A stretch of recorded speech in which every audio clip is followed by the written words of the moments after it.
ایسا نہیں ہے، بلکہ کاز اینڈ افیکٹ کے تحت انسان آتا ہے چلا جاتا ہے. چونکہ ہمیں معلوم نہیں ہے کہ اچھائی کرنے کا وقت کتنا محدود ہے، اس لیے ہمیں اچھائیوں میں جلد بازی سے کام لینا چاہیے. اور ظاہر سی بات ہے جلد بازی میں اس سے کام لیں گے تو اس کے نتائج بھی اچھے ہوں گے، اور انہی لوگوں کے گروپ میں شامل ہو جائیں گے جن کو متقی کہا جاتا ہے.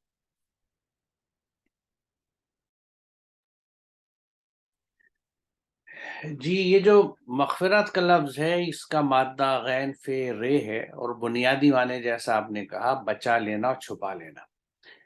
تو دنیا کا جو غلط معاشرہ ہے اس سے اپنے آپ کو بچا لینا، اس سے مغفرت حاصل کرنا دنیا کے لیے، اور آخرت میں اس سے اگلی زندگی میں وہاں کی ناکامی سے اپنے آپ کو بچا لینا. اب یہ دونوں طرح کی جو بچاؤ ہیں ان کے لیے واحد حل جو قرآن بتاتا ہے وہ عمل صالح ہے، کہ اللہ نے جو عمل صالح بتائے ہیں آپ ان پہ عمل کیجئے تو ان کے نتیجے میں آپ کو اللہ کی طرف سے پروٹیکشن ملے گا. کس طرح سے ملے گا؟ کہ جو آپ کے اندر تبدیلی آئیں گی، جو آپ کا رخ بدلے گا، جو آپ کا رخ اچھائیوں کی طرف ہوگا، وہ آپ کے اندر وہ اصلاح کی کیفیت پیدا کرے گا آپ کے نفس میں، آپ کے مزاج میں، آپ کی شخصیت میں، کہ آپ اچھائیوں کی طرف بڑھتے چلے جائیں گے اور چلتے چلے جائیں گے. یہ پروسیس ہے اپنے آپ میں جس میں وقت لگتا ہے، اور جیسا آپ نے کہا کہ آدمی کو اپنی عمر کا اندازہ نہیں ہوتا کہ اس کی کب موت آ جائے. تو اس لیے یہ بنیادی چیز یہاں پہ جو بڑی اہم ہے جو آپ نے کہا کہ سارعو کا لفظ جو ہے یعنی پھرتی سے کرو. یہ لفظ سرعت جس کو ہم کہتے ہیں نا کہ بالکل بجلی کے موافق، یعنی سستی مت دکھانا. دیکھو کہیں پہ لگے کہ کوئی عمل صالح کی گنجائش ہے فوراً لپکیے اس کی طرف اور اس کام کو کر ڈالیے. یہ ہے سرعت، تاکہ ہمیں وہ شخصیت میں اس طرح کی گروتھ آ جائے، تبدیلی آ جائے جس سے ہم اچھائی کی طرف چلنے لگے. اور یہ من ربکم، یہ جو انتظام ہے حفاظت کا یہ ہمارے رب کی طرف سے ہے، یعنی یہ رب کی طرف سے ایک انعام ہے، ایک نعمت ہے جو انسان کو دی جاتی ہے کہ جب وہ اچھے کام کرتا ہے تو اس کی شخصیت میں جو نکھار آتا ہے اس کے اثرات اس کے چاروں طرف پڑتے ہیں، جن کی وجہ سے ایک پازیٹیو ماحول بنتا ہے، ایک خیر کا ماحول بنتا ہے، اور ساتھ ہی اس کے اندر بھی یعنی اس کے آؤٹ ورڈ افیکٹس بھی ہیں اور انورڈ افیکٹس بھی ہیں. انورڈ افیکٹس سے اس کے نفس کی جو اصلاح ہوتی ہے، جو سدھار ہوتا ہے، اس کی شخصیت میں جو نکھار آتا ہے، جو پازیٹیوٹی پیدا ہوتی ہے، یہ پرماننٹلی اس کے انر سیلف کو، اس کے شخصیت کو، اس کے نفس کو ایک اس گروتھ کی طرف لے جاتی ہے جس سے کہ ایک ٹوٹلی سبمیٹو ہارٹ وجود میں آ رہا ہے، جس کا ذکر باہر آیا ہے جو قرآن میں ہے کہ قلب سلیم کی کیفیت میں وہ نفس وجود میں آ جاتا ہے. اچھا، یہ سب کام جو ہیں اس کے نتیجے میں جس جنت کا ذکر ہے کہ جس کی عرض جو ہے یعنی اس کے ڈائمینشن جو ہے زمین آسمان جیسی بتائی جاتی ہیں، آسمان اور زمین جیسی ڈائمینشنز ہوں گی اس کی. تو میں ایک یہاں آیت شیئر کرنا چاہوں گا جو جنت کے لیے ہے اور جنت کو بڑی اچھی طرح بخوبی ڈیفائن کرتی ہے. یہ اس وقت کا واقعہ ہے، اس کیفیت کا سورہ طٰہٰ کا ہے کہ جب آدم کو جنت وہاں سے ہٹایا گیا جنت سے، پھر ہم نے کہا ہے آدم یہ بلا شبہ تمہارا اور تمہاری زوجہ کا دشمن ہے، تو کہیں وہ تم دونوں کو جنت سے نکلوا نہ دے. اب جنت سے نکلوانے کی بات کیا ہے کہ جنت کی جو پازیٹیو پوائنٹس یہاں بتائے گئے ہیں یہ جنت کو ڈیفائن کر رہے ہیں کہ پھر تم محروم ہو کر رہ جاؤ گے. کس چیز سے محروم ہو جاؤ گے؟ یہاں تمہارے لیے یہ ہے کہ نہ تم بھوکے رہو گے، نہ تم ننگے ہوگے، اور تم یہاں نہ پیاسے ہوگے اور نہ تم کو دھوپ لگے گی. یعنی بھوکے نہیں ہوں گے، ننگے نہیں ہوں گے، پیاس نہیں لگے گی اور دھوپ نہیں لگے گی. اب اگر ہم غور کریں تو یہ وہ چیزیں ہیں جو انسان کی بیسک نیڈس کو ایڈریس کرتی ہیں. اس کو کھانے کے لیے رزق ہے، اس کو پینے کے لیے پانی ہے، اور اس کے سر پہ ایک چھت ہے، ایک شیلٹر ہے جہاں وہ دھوپ میں تپتا نہیں ہے جس کی وجہ سے. تو یعنی رزق یا کھانا پینا سمجھ لیجئے، اور جسم ڈھانکنے کا انتظام، اور سر پہ ایک چھت جس کو عام طور سے کہا جاتا ہے کہ روٹی کپڑا اور مکان، انسان کی بنیادی ضرورت. تو یہ جنت کی ڈیفینیشن میں جب یہ بات کہی گئی ہے تو یہاں ہمیں یہ سوچنا چاہیے کہ قرآن بارہا اس بات کو کہتا ہے ہمیں سمجھاتا ہے کہ جو اچھے اعمال کرنے والے لوگ ہیں ان کی زندگی یہی جنت ہوتی ہے. اور کسی جگہ کو ہم جنت نظیر کیوں کہتے ہیں؟ تو بنیادی طور سے جنت اس جگہ کا نام ہے جہاں ہر انسان کے لیے اس کی بنیادی نیڈس کا انتظام ہو. اور اس کے لیے جب اعمال صالحہ کے لیے جہاں اللہ تعالیٰ حکم دیتا ہے تو ان اعمال میں جو قرآن ہمیں وضاحت سے بیان کرتا ہے اس میں ایتاء ذی القربیٰ بھی یعنی پاس والے کو دو، احسان کا بھی حکم ہے یعنی ڈو گڈ ٹو ادرس. اس کے علاوہ جو قرآن یہ کہتا ہے کہ هو الذی خلق لکم ما فی الارض جمیعا، اس نے زمین میں جو کچھ کا ہے وہ تم سب کے لیے پیدا کیا گیا ہے. تو گویا ایک جو بیلنس اور متوازن سماج بنے گا، جو اللہ کے حکم پہ چلنے والوں کو بنانا چاہیے، اس کی خوبی یہ ہوگی کہ وہاں بنیادی ضروریات ہر انسان کی پوری ہو رہی ہوں گی، یعنی بیسک نیڈس ایڈریس کی جائیں گی ہر انسان کی. اس کے پاس ایک چھت بھی ہوگی، اس کے کھانے پینے کا انتظام اس کے پاس ہوگا، اور اس کے تن ڈھکنے کے لیے اس کے پاس کپڑا بھی ہوگا. تو جو سماج انسان کی اس بنیادی ضرورتوں کو پوری کر دیتا ہے وہ جنت نظیر سماج ہوگا. وہ سماج ہوگا جس کو ہم ایک ماڈل سوسائٹی کہہ سکتے ہیں. اچھا، یہ خواب یا خیال کی بات اس لیے نہیں ہے کیونکہ اسی کے نظام کو انشور کرنے کے لیے قرآنی تعلیمات آئی ہے. اقامت صلاۃ کے لیے مساجد کا قیام، ان مساجد سے انسان کی، انسانیت کی، ہیومینٹی کی گروتھ کے لیے، بڑھوار کے لیے زکوٰۃ کا نظم، یعنی مال خرچ کرنے والے لوگ جو ضرورت مندوں پہ مال خرچ کریں، اور انصاف کا حکم، جسٹس کا حکم، ان اللہ یامر بالعدل کی بات ہے، اور عدل میں اعتدال بھی شامل ہے، ہم جانتے ہیں مادے کے اعتبار سے. تو یہ جو قرآن کی تعلیمات ہیں یہ، اور پھر وسائل کی تقسیم کے سلسلے میں اللہ تعالیٰ کے بار بار یہ حکم کہ مال کو جمع کر کے نہیں رکھنا ہے، مال کو خرچ کرنا ہے، اس کو خرچ کرو لوگوں کی گروتھ کے لیے، یعنی ان کے لیے جاب اپارچونیٹیز کریٹ کرنے کے لیے خرچ کرو، ان کی بنیادی ضروریات پوری کرنے کے لیے خرچ کرو. تو اگر ہر انسان اس طرح کے کام کرتا ہے، اپنے گرد و پیش میں اس چیز کا یقین بنا لیتا ہے، یقینی بنا لیتا ہے کہ ہر گھر میں کوئی بھوکا نہیں سو رہا، ہر ایک کے پاس کپڑا ہے، اس کے سر کے اوپر ایک چھت ہے، تو یہ جو ایک معاشرہ اور سماج بنے گا یہ ایک جنت نصیر ہوگا. کیونکہ جنت کی یہ صفات بیان کی جاتی ہیں جیسے اس آیت میں آپ نے سورہ طٰہٰ کی آیت میں دیکھا. تو یہ ہمارے لیے ایک جو اعمال صالحہ قرآن ہمیں بتاتا ہے، ان کو اگر آپ ایک جگہ نوٹ کر لیں، جیسا میں اکثر ذکر کرتا ہوں کہ ہم اعمال صالحہ اکٹھے کرتے ہیں، اس کے بعد آپ دیکھیں گے کہ ان میں جو تھرسٹ ہے پوری، وہ انسانیت کی خدمت، اور جن کے پاس نہیں ہے، جن کو آپ ہیو ناٹس کہتے ہیں، ان تک بیسک نیڈس کو یقینی پہنچانا، اپنی ضروریات کو بالکل فروگل لیول پہ، یعنی کفایت شعاری کی زندگی جس میں بنیادی ضروریات آپ کی بھی پوری ہوں. آپ کو زندگی کے جو سکون اور آرام ہے قرآن اس سے ڈینائی نہیں کرتا. اسی لیے میانہ روی کی بات کی جاتی ہے جو قرآن یہ کہتا ہے کہ نہ ہاتھ اپنا گردن سے باندھ لو، نہ اتنا کھول دو کہ یعنی پشیمانی ہو. تو ایک میانہ روی، اعتدال کی زندگی کہ اس میں اپنی ضرورت کی ہر چیز رکھیے، لیکن وہ ضرورت کے لیے ہو، استعمال کے لیے ہو، شو آف کے لیے نہ ہو. مثال طور پر اگر آپ کے خاندان کو ایک گاڑی کی ضرورت ہے، سواری کی ضرورت ہے، تو وہ سواری جو ہو وہ آپ کی ضرورت پوری کرنے والی ہو، وہ برانڈ نہ ہو جس کو دکھانا آپ چاہتے ہیں کہ صاحب میں جب اتروں تو لوگ دیکھیں کہ میں آڈی سے اتر رہا ہوں، آڈی کون سی ہے اور مرسیڈیز کا کون سا ماڈل ہے، کون سی سیریز کی مرسیڈیز ہے، تاکہ لوگ مجھے ریکوگنائز کریں، مجھے عزت دیں. یہاں یہ بات غلط ہوگی.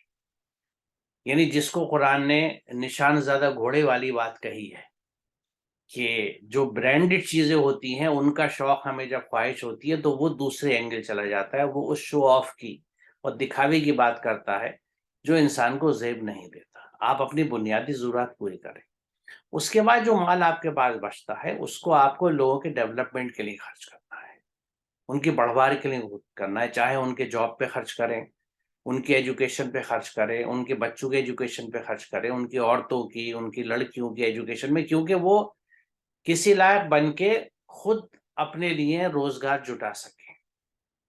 یہ پوری ایکٹیویٹیز جو ہیں یہ ذمہ داری ہر اس شخص کی ہے جو اپنے آپ کو مسلم کہتا ہے، کیونکہ مسلم وہ ہے جو اللہ کے احکامات کو مانتا ہے۔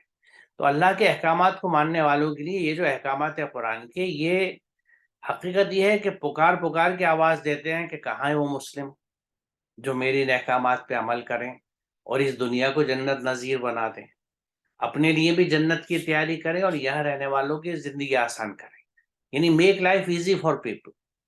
ان سے اچھا بول کے، ان کے ساتھ اچھے معاملات رکھ کے، اپنے اچھے کردار سے ان کے ساتھ انٹریکشن کر کے، ان کی ضروریات کو ایڈریس کر کے۔ جب یہ بات نبی سے منقول کی جاتی ہے کہ اپنے ڈول کا پانی کسی کے ڈول میں ڈالنا بھی ایک کار خیر ہے، تو ایسے میں اپنے حصے کے رزق اور اپنی چیزوں کو دوسروں سے شیئر کر کے ان کے لیے آسانیاں پیدا کرنا۔ ہمارے سماج میں ہم دیکھیں تو ہماری آسانیاں پیدا کرنے کے بجائے اکثر جگہوں پہ دشواریاں پیدا کی جاتی ہیں۔ راستے جو کھلے ہوئے سڑک پہ چلنے کے لیے ہوتے ہیں ان پہ ہماری دکانیں لگ جاتی ہیں۔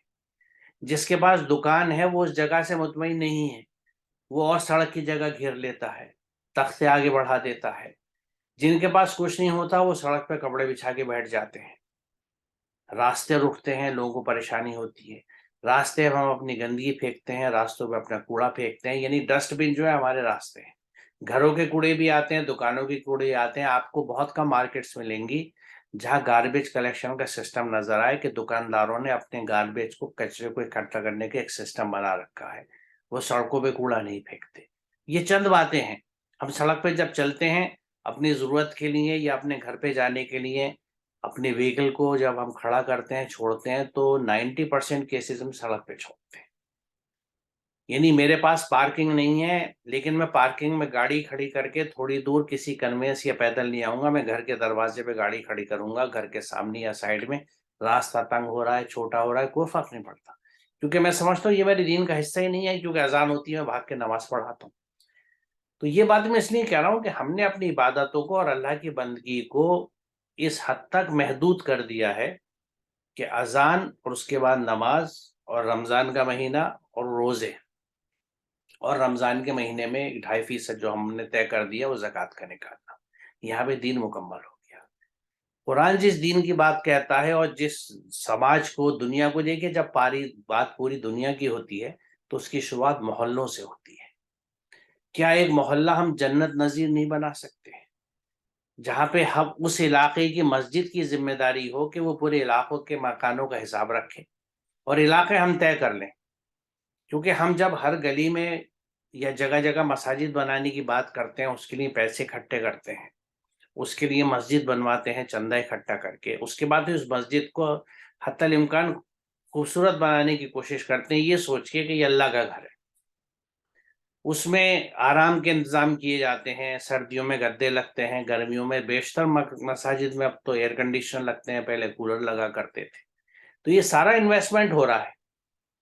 اسی مسجد کے آس پاس کے مکانوں میں بہت سے ایسے گھرانے ہوتے ہیں جن کی چھتیں ٹوٹی ہوئی ہیں، جن کے پاس روزگار نہیں ہے، جن کے بچوں کو پڑھنے کے لیے پیسے نہیں ہیں، وہ پڑھنا چاہتے ہیں لیکن ان کے پاس پیسے نہیں ہیں، 2 وقت کی روٹی کا انتظام نہیں ہے، کپڑے کا انتظام نہیں ہے۔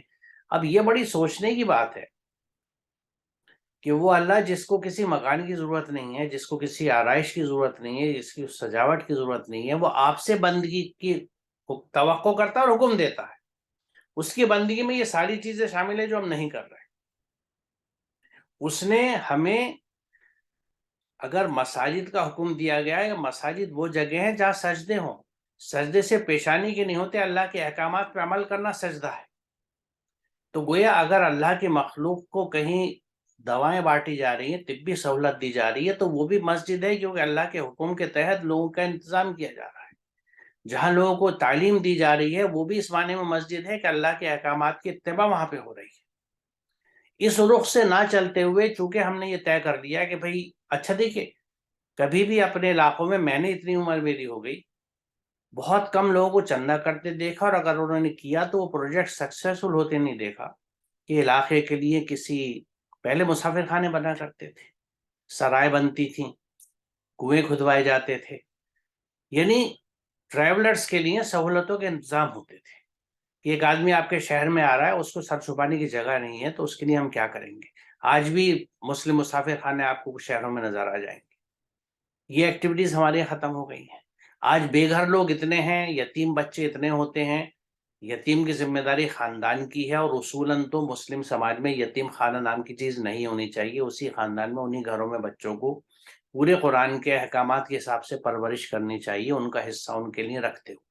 نہیں کیا جاتا تو چلیے مجبوراً یتیم خانہ بنا دیجیے کہ جو لوگ اپنے بچوں کو اپنے ہاں نہیں رکھنا چاہتے یا ان کے حالات نہیں ہیں، وہ ہمارے یہاں کتنے ہیں. ڈیسٹیٹیوٹ ویمن، بے گھر عورتیں جو ہیں، طلاق شدہ عورتیں جن کو کسی خاندان سے سپورٹ نہیں ہے، ان کے لیے ہمارے یہاں کیا ہے؟ اس کے لیے کوئی چندہ نہیں ہوتا، جبکہ یہ وہ واضح احکامات ہیں. یعنی اللہ تعالیٰ نے واضح احکامات دیے ہیں ابن سبیل کے لیے، مسکینوں کے لیے، یتیموں کے لیے، اور اس طرح سے اس طرح کی مساجد کی تعمیر کا تو کہیں کلیئر کٹ حکم ہمیں نہیں ملتا کہ ایک ایسی جگہ بنا دو جہاں سے سجدے کے یعنی پیشانیوں کے جھکانے والے سجدے ہوں، اللہ کے تئیں اپنی ہستی کو سپرد کرنے والی تعلیمات نہ ہو کہ آپ کی ہر چیز تن من دھن سے آپ لگی ہے اللہ کی بندگی میں. تو یہ کیفیتیں اگر کسی ایک محلے اور سوسائٹی میں یا کسی ایک مسجد کے گرد و پیش بھی ہو جائیں تو اس کا آس پاس کا علاقہ صفائی ہے، ستھرائی ہے، لوگ ایک دوسرے کی مدد کرتے ہیں، یہ جنت نظیر علاقہ ہوگا. یہ میں اس لیے کہہ رہا ہوں کہ یہ چیزیں خواب و خیال کی نہیں ہیں، یہ پریکٹیکل چیزیں ہیں جو اگر اسلامی سماج وجود میں آتا ہے، مسلم سماج وجود میں آتا ہے تو وہیں یہ چیزیں آپ کو ملیں گی. وہاں ذمہ داری ہوگی اس مسجد کی، اس علاقے کے رہنے والوں کی کہ بنیادی ضروریات سب کی پوری ہوں. بنیادی ضروریات جو قرآن کے حساب سے، مثال طور پہ قرآن نے اگر پڑھنے کا حکم دیا ہے، علم سیکھنے کا رسول اللہ کا حکم ہے کہ طلب العلم فریض علی کل مسلم، رسول اکرم کی یہ حدیث ہے جس کا اکثر ذکر کیا جاتا ہے. تو سوال یہ آپ کا تو قول مبارک ہے کہ علم حاصل کرنا ہر مسلمان پہ، یعنی جس میں مرد اور عورت شامل ہے، یہ لازم ہے، فرض ہے یہ. تو کیا یہ اس نبی کی امت جو اس نبی کے نام پہ جان دینے کو پھرتی ہے، اس نبی کے اس قول کو عملی شکل دینے کے لیے انتظامات کر رہی ہے؟ اسکول بنا رہے ہیں، ان کے وہ معیار ہیں جو اس حساب سے چل سکیں جس حساب سے کہ اسٹینڈرڈ اسکولز ہمارے یہاں چلتے ہیں. کالج اور یونیورسٹی تو چھوڑ دیجیے، اگر ہم بنیادی اسکول بنا لیں پری پرائمری سے لے کے ہائی اسکول تک کے، اور اس میں اچھی تعلیم بچے کو دے دیں جہاں وہ اچھا انسان بننا سیکھے قرآن کی تعلیمات کے حساب سے، اچھی شخصیت وجود میں آئے اور کمپیٹنٹ بچہ ہو، اچھی تعلیم ملے، تو اس کے آگے کی کوالیفیکیشنز کے حساب سے آگے کے امتحانات کو کمپیٹ کر کے خود پاس کر لے گا. وہ اچھے کالج اور یونیورسٹی میں اپنی میرٹ پہ خود سلیکٹ ہو جائے گا، بھلے آپ کے کالج اور یونیورسٹی نہ بنے. اس رخ پہ ہمارے یہاں کام نہیں ہے کہ اللہ کا حکم نہیں ہے علم حاصل کرنے کے لیے، رسول کی حدیث نہیں ہے کہ طلب العلم فریض علی کل مسلم، فرض کہا جا رہا ہے، پیارے نبی نے فرض کہا ہے. تو یہ کیسی نبی کی محبتیں ہیں کہ اس کی بنیاد پہ ہم لڑ مر جاتے ہیں، اختلافات پیدا کر لیتے ہیں، لیکن ان کے ایک قول کو، میں ایک قول کی مثال دے رہا ہوں، اس کے لیے کیا انتظام ہم نے کیا. آپ دیکھ لیجئے کن علاقوں میں دہلی میں اس عمر تک پہنچ گیا، کتنے سو کالڈ مسلم مینیجڈ اسکولز ہیں، ان کی کیا حالت ہے، ان کے ریزلٹس کیا ہیں. وہاں آج بھی پاس ہونے پہ خوشیاں منائی جاتی ہیں، جبکہ 33% ڈسٹینس نو ویئر. اب تو پاس پرسنٹیج بھی 60% یا اس سے اوپر ہونی چاہیے. ریئرلی آپ کو 80s اور 90s میں وہاں کے بچے ملیں گے. کیا کریں گے وہ لوگ؟ ماحول کیا ہے، تربیتیں کیا ہیں، ہم سب لوگ جانتے ہیں ان اسکولوں کی حالت. لیکن ہم ان پہ گلا شکوا تو کرتے ہیں اکثر، جب ریزلٹس آتے ہیں ہمیں آرٹیکلس مل جائیں گے نیوز پیپرس میں، لیکن ہم نے کیا کیا؟ ہم ان اسکولوں کے لیے کیا کر رہے ہیں؟ تو اصل چیز یہ ہے، اور وہ بھی عملے سوال ہوگا کیونکہ یہ سب عملے سوال ہیں. آپ اگر علاقے میں صفائی رکھتے ہیں، کوڑے کا مینجمنٹ کر رہے ہیں، ویسٹ ڈسپوزل کا مینجمنٹ کر رہے ہیں، راستے سڑکوں کو صاف رکھتے ہیں، زندگی آسان بنا رہے ہیں لوگوں کی، تو یہ بھی عملے سوال ہے، یہ عبادت کا حصہ ہے. لیکن عبادت جب محدود ہو جائے، ہماری نماز پنجگانہ اور روزوں تک خالی، اور ان کو ہم عبادت کے طور پہ نہ سمجھے دی کہ اللہ کا ہر حکم جو قرآن میں موجود ہے فرض ہے ہمارے اوپر، کیونکہ پورا قرآن فرض ہے ہمارے اوپر. نہ صرف فرض ہے بلکہ ہم سے کہا گیا کہ اسی کی اتباع کرو جو تمہاری رب کی طرف سے نازل کیا گیا ہے. تو یہ سب ہوتے ہوئے بھی ہم اپنی اس جو صدیوں سے نسل در نسل چلتی آ رہی ہیں چیزیں، جو اسلام پاس آن کیا جاتا ہے، جو ہمارے بڑوں سے چلا آ رہا ہے، اس پہ نہ کبھی سوال کھڑا کرتے ہیں، نہ قرآن کو سامنے رکھتے ہیں کہ بھئی قرآن تو مجھے یہ کرنے کا حکم دے رہا ہے. میں کسی کو نہیں جانتا جس نے یہ سوال کیا ہو اپنے ہاں کہ قرآن مجھے یہ چیزیں کرنے کا حکم دے رہا ہے اور آپ تو مجھے صرف نماز روزہ کرا رہے ہیں، یہ کون سا اسلام ہے؟ اور اس کا جسٹیفیکیشن تو دیجئے کہ آپ نے کیوں قرآن کو محدود کر دیا ہے، میرے بندگی کو کیوں محدود کر دیا ہے اس کو۔ یہ میں سب باتیں اس لیے کہہ رہا ہوں کہ اس بندگی پہ آ کے قرآن کو پریکٹیکلی امپلیمنٹ کر کے ہم مدنی زندگی کی بہت تعریف کرتے ہیں، جس طرح مکی زندگی کے سٹرگلز کا ذکر کرتے ہیں، مدنی زندگی کی تعریف کرتے ہیں۔ وہ سماج وجود میں کیسے آیا تھا؟ وہ کون لوگ تھے؟ وہ کیا اصول تھے؟ قرآن کے اصول تھے۔ یہ چیزیں ہمیں پیچھے ڈال دی گئیں یا ڈلوا دی گئیں، لیکن ہماری عقل کہاں گئی؟ ہم باقی ہر معاملے میں بہت چوکس ہیں، لیکن دین کے معاملے میں سوال یہ کیوں نہیں کرتے کہ وہ مدنی زندگی والا سماج ہمارے کیوں نہیں وجود میں آتا ہے؟ یہ معاشرہ خود جنت نظیر بنے گا۔ تیسرا حصہ جو اس کا ہے یہ جنت کے تعلق سے، جس سے متقین کے لیے تیار کیا گیا ہے۔ متقین جو اللہ کے احکامات پہ عمل کرتے ہیں، یعنی جو لوگ اللہ کے احکامات پہ عمل نہیں کرتے تقویٰ میں نہیں ہے۔ تقویٰ کیا کہتا ہے؟ تقویٰ کسے کہتے ہیں؟ کہ اللہ نے جو کہا ہے وہ کرنا اور جس چیز سے منع کیا وہ نہیں کرنا، یعنی ایگزیکٹلی اللہ کے احکامات پہ زندگی گزارنا۔ جو لوگ اس طرح کی زندگی گزاریں گے، یہ جنت دنیا کی بھی اور آخرت کی بھی انہی کے لیے ہے۔ کیونکہ جیسے میں نے عرض کیا کہ یہ کوئی ایسی چیز نہیں ہے جو کسی کو بانٹی جا رہی ہے، کہ جیسے ٹافی بانٹی جاتی ہے کہ مجھ کو مل گئی، میں نے 2 لے لی، میں نے 3 لڈو لے لیے، جیسے شیرنی بٹتی ہے یا نکاح کے چھوارے بٹتے ہیں کس کے حصے میں کتنے آ گئے۔ یہاں ہر چیز عمل پہ بیسڈ ہے۔ میں اگر برے عمل کر رہا ہوں تو میرے اوپر ہی اس کے اثرات آ رہے ہیں۔ اس لیے کہا جاتا ہے کہ میں نے اپنے نفس پہ ظلم کیا۔ نفس پہ ظلم کیوں کیا؟ انی ظلم تو نفسی، کیوں نفس پہ ظلم کیا؟ کیونکہ میں نے اس کی ساخت بگاڑ دی۔ عام زبان میں جیسے کہا جاتا ہے میں نے اس کو سیاہ کر دیا۔ اب ایک قلب سیاہ کہاں پہ اور کہاں قلب سلیم؟ تو اعمال ہیں میرے، میں زندگی بھر جو کرتا رہا، اور اعمال جو ہے میں پھر کہوں وہ صرف نماز روزہ گننے والی بات نہیں ہے۔ کتنے نوافل پڑھ لیے، کتنے سجدے کر لیے، ان کی اہمیت سے کسی کو انکار نہیں ہے، میں بار بار اس بات کو کہتا ہوں، یہ ڈسکلیمر پرماننٹلی میرے ساتھ ہے۔ لیکن میرا صرف سوال یہ ہے، اور جو قرآن کے بیسس پر ہے، کہ قرآن تو اس کے علاوہ بہت کچھ کرنے کو کہتا ہے، کس بنیاد پہ ہم نے ان چیزوں سے آنکھیں بند کر لی ہیں؟ کیونکہ ہم تقوی کے درجے کو نہیں پہنچ سکتے جب تک کہ اللہ کے مکمل احکامات پہ عمل نہ کریں۔ ان پہ عمل کر کے ہمارا نفس، ہماری شخصیت، ہمارا انر سیلف اس شیپ میں آئے گا مرتے وقت تک کہ وہ ایک سبمسیو ہارٹ ہوگا، ایک ایسا نفس ہوگا، ایک ایسا قلب ہوگا جو اللہ کے احکامات کے اتنے جھکنے کا عادی ہو چکا۔ اس کو قرآن قلب سلیم کہتا ہے۔ The devoted heart, the heart which is totally submitted through trainings۔ دیکھیے ٹریننگز، جو چیز جس چیز کی عادی نہیں ہوتی اس کو اس کے ساتھ محنت کرنی پڑتی ہے۔ 6 مہینے ہاتھ پہ پلاسٹر بنتا ہے، جوائنٹ سخت ہو جاتے ہیں، کتنے دن فزیو تھراپی کرا کے ہم ہاتھ چلاتے ہیں۔ تو نفس بھی جب اچھے کام کرتا رہتا ہے تو اس کا عادی ہو جاتا ہے، جب برے کاموں پڑتا ہے اس کا عادی ہو جاتا ہے۔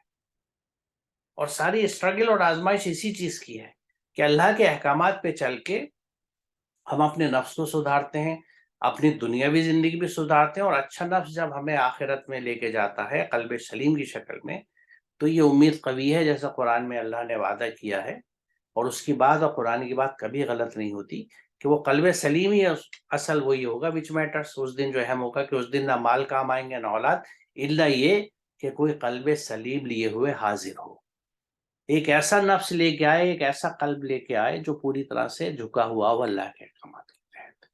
تو جو تقوی کی زندگی یہاں گزارے گا اس کی دنیا میں بھی جنت ہے، اس کی آخرت میں بھی جنت ہے۔ کئی انداز سے قرآن میں اس کا ذکر ہے۔ کہیں کہا جاتا ہے کہ نہ انہیں کوئی خوف ہوگا نہ غمزدہ ہوں گے، یہ بہت عام ذکر ہے قرآن کے اندر۔ انشاءاللہ آئندہ کسی سیشن میں اس بات پہ بھی تفصیل سے گفتگو کریں گے کہ یہ کیفیت کیسے آتی ہے اور کیوں ہوتی ہے، لیکن یہ ہے متقین کے لیے۔ دیکھیے قرآن شروع میں کہتا ہے اپنی ہدایت کو کہ متقین کے لیے، ھدی للمتقین، یعنی جو لوگ اس بات کا تہیہ کرے ہوئے ہیں اور مائنڈ بنا چکے ہیں کہ میں اللہ کی ہدایت پہ چلوں گا، اور وہ واقعی ایسا کرتے ہیں، یہ متقین ہو گئے۔ کیونکہ جیسے جیسے انہیں قرآن کے احکامات ملتے ہیں اس کے حساب سے اپنی زندگی کو تبدیل کرتے رہتے ہیں، یعنی مینٹل ہجرت ان کے یہاں ہوتی رہتی ہے، اللہ کے احکامات سن کے ہجرت کرتے ہیں، اپنی زندگی کے لائف اسٹائل کو تبدیل کرتے چلے جاتے ہیں، اور اس طرح ہوتے ہوتے وہ اپنی عمر ختم کر دے تک اپنے دل کو عادی بنا چکے ہوتے ہیں اللہ کے احکامات کے تحت چلنے میں ایک سبمسیو ہارٹ وجود میں آ جاتا ہے، قلب سلیم وجود میں آ جاتا ہے۔ اس کے علاوہ کوئی نسخہ نہیں، کوئی جادو کی چھڑی نہیں ہے جو میرے سیاہ نفس کو قلب سلیم بنا دے۔ یہ صرف میرے عمل ہیں جو اس کو چینج کر سکتے ہیں، اور اسی لیے یہ اہمیت ہے۔ اور یہ 3 نقطے جو ہیں یہاں پر، جلدی کرو عمل صالح کرنے میں تاکہ اللہ کی حفاظت نظام میں آ جاؤ، اس کے پروٹیکشن شیلڈ میں آ جاؤ۔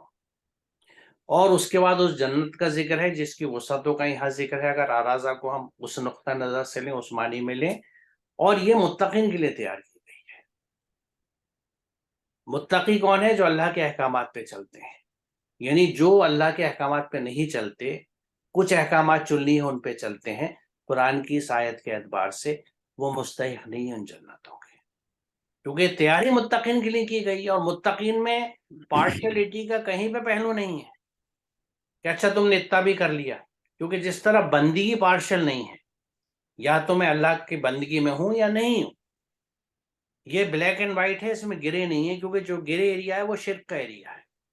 جہاں بھی میں نے اللہ کے احکامات سے ہٹ کے اپنی زندگی گزاری ہے، اپنے فیصلے اس کے احکامات سے ہٹ کے لیے ہیں، وہ شرک کا علاقہ ہے، کیونکہ میں نے کسی اور کے کہنے پہ، چاہے وہ میرا نفس ہو، میرا سماج ہو، میرے رسم و رواج ہوں، میرے بڑے ہوں، اکابرین ہوں، ان کے کہنے پہ کیا، اللہ کے احکامات سے ہٹ گیا میں۔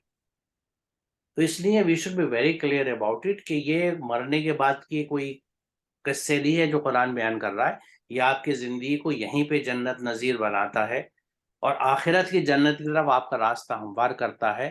شرط صرف ایک ہے کہ اللہ کے احکامات پہ چلیں، یعنی قرآن کو سمجھیں اور اس کے مطابق اپنی زندگی کا ہر فیصلہ کریں، ہر عمل کریں۔ میرے خیال میں طارق صاحب آج ہم یہاں رکتے ہیں، جی مناسب ہے۔ اور انشاءاللہ اگلے سیشن میں اس سے آگے چلیں گے۔ السلام علیکم۔ وعلیکم السلام۔